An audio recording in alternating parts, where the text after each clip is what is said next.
৯ টাকা কাবিন ও ৯০০ টাকার শাড়িতে বিয়ে করে আলোচনার জন্ম দেন অভিনেত্রী রুকাইয়া জাহান চমক। ২০২৪ সালের ২১ জুন হঠাৎ করে সামাজিক যোগাযোগ মাধ্যমে বিয়ের ছবি প্রকাশ করে এই অভিনেত্রী। এসব খবর নিয়ে যখন চমক একের পর এক মিডিয়ায় আলোচনায়, ঠিক সেই সময় পাওয়া গেল চাঞ্চল্যকর তথ্য। অভিনেত্রী চমকের স্বামী আজমান নাসির আগেও বিয়ে করেছেন দুটি, সেই ঘরে রয়েছে কন্যা সন্তানও। নাসিরের প্রথম বিয়ে ২০০৮ সালের ১০ জুন। বিয়ের মাসখানেক পর স্টুডেন্ট ভিসায় স্ত্রী সামান্তা ইসলামকে নিয়ে লন্ডনে পড়াশোনা করতে যান তিনি। সূত্র বলছে, অর্থের যোগান না থাকায় শেষ পর্যন্ত পড়াশোনার পাঠ না চুকিয়ে দেশে ফেরেন তিনি। এরপর ২০১১ সালের নভেম্বরে তাদের ঘরে কন্যা সন্তানের জন্ম হয়, কিন্তু দাম্পত্য কলহে ২০১৬ সালের জুনে সামান্তার সঙ্গে ডিভোর্স হয় নাসিরের।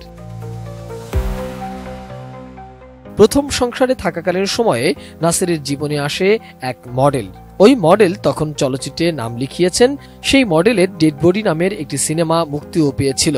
সেই প্রেম অবশ্য বেশি দিন টেকেনি। নাসিরের অর্থনৈতিক অবস্থা ভালো না জানার পরে কেটে পড়েন ওই মডেল। এর মধ্যে লামিয়া ফারহিনের সঙ্গে সম্পর্কে জড়ান নাসির। লামিয়া সম্ভ্রান্ত পরিবারের মেয়ে, অর্থবিত্ত কোনো কিছুতেই কমতি ছিল না। নাসিরের প্রেমের ফাঁদে পড়েন তিনি। প্রেমের সম্পর্ক থেকে ২০১৮ সালের ১৮ জুলাই বিয়ে সম্পন্ন হয় তাদের। এরপর ২০২০ সালের ডিসেম্বরে ওই ঘরে আলো করে আসে আরেক কন্যা সন্তান। সূত্র বলছে, সংসার চলাকালীন সময়েই নাসিরের সঙ্গে অভিনেত্রী চমকের পরিচয় হয়। জানিয়ে তাদের সংসারে শুরু হয় টানাপোড়েন। দুজনেই সিদ্ধান্তে আসে বিচ্ছেদের। এরপর ২০২৩ সালের অক্টোবরে আনুষ্ঠানিক বিচ্ছেদ হয় তাদের। তার ১ বছর পেরোতে না পেরোতেই নাসিরের তৃতীয় স্ত্রী হন ছোট পর্দার অভিনেত্রী চমক। চমকের জন্ম বরিশালে হলেও বেড়ে ওঠা ও পড়াশোনা ঢাকাতেই। শৈশব থেকেই নাচের তামিল নিয়েছেন তিনি। মা বাবার ইচ্ছে ছিল ডাক্তার হবে, তাদের সেই সাধও পূরণ করেছে চমক। মানিকগঞ্জ সরকারি মেডিকেল কলেজ থেকে MBBS শেষ করেছেন বলেও দাবি করেছেন তিনি।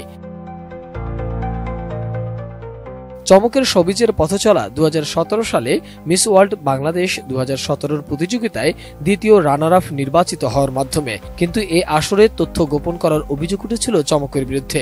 তখন গুঞ্জন শোনা যায় চমক বিবাহিত ছিলেন। ২০১৪ সালের নভেম্বরে বিয়ে করেছিলেন তিনি। তার স্বামীর নাম খান এইচ কবির। সে সময় তাদের কয়েকটি ছবি নেট দুনিয়ায় ছড়িয়ে পড়েছিল। যদিও চমক দাবি করেছিল ছবির লোকটি তার প্রেমিক। ওই ঘটনার পর বেশ সমালোচনার মুখেও পড়েছিল অভিনেত্রী চমক। মোহাম্মদ সোহাগ বিশ্বাস, ডেস্ক রিপোর্ট, ATN নিউজ।